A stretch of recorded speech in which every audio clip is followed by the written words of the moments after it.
This is a map of home price growth at the peak of the housing bubble in 2005. And this is a map of home price growth at the peak of the housing bubble in 2021. So will a 2022 housing crash be worse than 2008? In this video, we'll find out. When we look at home price growth at the peak of the last bubble in 2005, what we see is that home price growth was very concentrated in certain states and cities.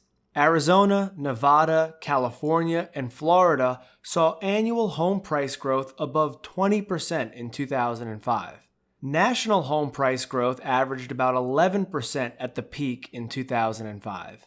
Today, national home price growth is higher than in the peak of the last housing bubble at almost 14%. And when we look at the map, we can see the price appreciation is much more broad-based. The biggest bubble in 2005, which was Arizona, was crazier than the biggest bubble today, which is Idaho. But today there are 38 states with annual home price growth over 10%. At the peak in 2005, only 26 states had annual home price growth above 10%.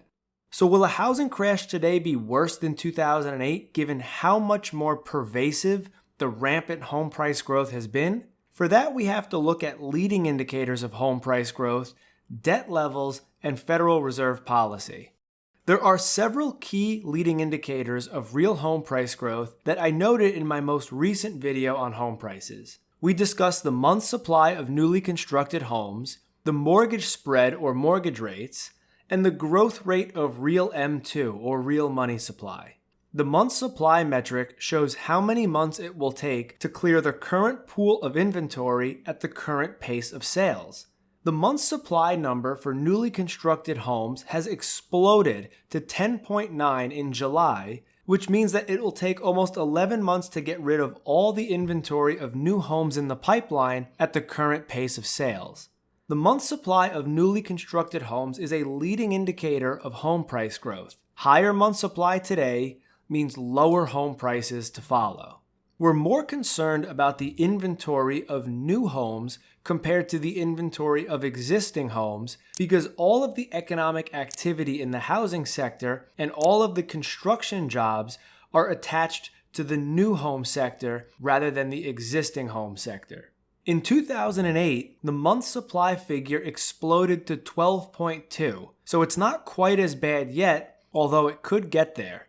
The pace of sales volume is completely collapsing today, and there's no signs of a slowdown in the pace of the decline. The volume of new home sales is down 51% since August 2020. In 2008 and into 2009, new home sales volume fell by 70%. So again, it's not quite as bad, but we haven't yet hit the bottom.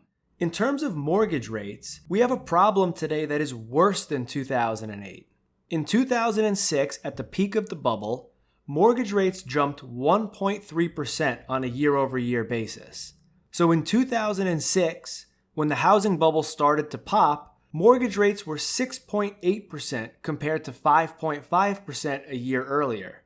A spike in mortgage rates kills home prices because people just can't afford rising home prices and rising mortgage rates. While mortgage rates today are around 5.6%, lower than they were in 2006, the spike or the pace of increase is much worse. Mortgage rates today are more than 2.7% higher than just 1 year ago. So the pace of increase in mortgage rates is double the pace of the 2006 period that caused the housing bubble to pop. That's an ominous sign that will cause buyer demand to stop dead in its tracks, something we're already starting to witness with new home sales volumes crashing 51%. The next metric to consider is the rate of liquidity or money growth. In the lead up to the peak in the housing bubble in 2006, liquidity growth was not excessive. The bubble in 2006 and the ensuing crash in 2008 was more about a debt crisis and cheap credit, and I'll talk about the debt in just a minute. Money growth in 2020 and 2021 was more than 6 times as high as it was in the mid-2000s, which is why the housing bubble this time was more broad-based rather than concentrated in select cities like it was in 2005 and 2006. Today's bubble is more about record liquidity growth that was channeled into financial assets. And when big institutions started to access the single-family home market, housing became just another financial asset that was an easy recipient of the excess liquidity that historically stayed trapped in the stock market. This is a major difference to the 2008 bubble. The banks helped to facilitate a housing bubble in the early 2000s by granting loans to households. But most of the housing activity stayed concentrated in the household sector itself. Today, we have financial innovation in which big institutions and private equity funds that can easily access the Fed's new liquidity have moved into the single-family home market. We don't know what a housing downturn will look like now that bigger players are involved. These are speculators, not homeowners.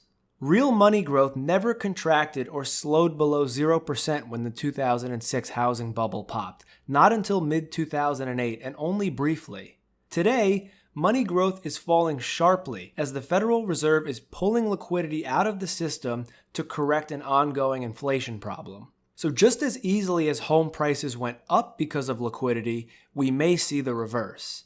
So the inventory issue is not quite as bad as 2008, which is a good thing, but the spike in mortgage rates is way worse and the contraction in liquidity is way more intense. The debt bubble was worse in 2008 because the debt was concentrated in the banking sector and the household sector in the form of mortgages. Together, the household and financial sector had 220% debt compared to GDP, relative to about 150% today. So the 2008 crisis started as a housing problem, but it really morphed into a banking crisis. Today we have a housing problem that by most metrics is on pace to be as bad as the 2008 housing downturn, but we don't have the private sector debt toxicity to turn a housing downturn into a banking meltdown. Today we have a bigger debt problem in the federal government, and the household debt is concentrated in what we call consumer debt instead of mortgages, mainly student loans and auto loans. So today we have a much broader housing bubble than we did at the peak in 2005 and 2006. The month supply of new homes is surging towards the 2007-2008 levels, but it's not quite there yet. Mortgage rates are spiking way faster today than in 2005 and 2006, so the affordability crisis is way worse, particularly when you add on food inflation, rent inflation, and gas inflation. Also, the rate of liquidity contraction is much more intense to correct a big mistake the Fed made in 2020 and 2021. The 2022 housing crash certainly has the potential to be worse than 2008 if we're talking about the housing market itself. However, there's much less of a chance that this housing downturn morphs into a global banking crisis because there's significantly less debt held in the private sector compared to held in the public sector.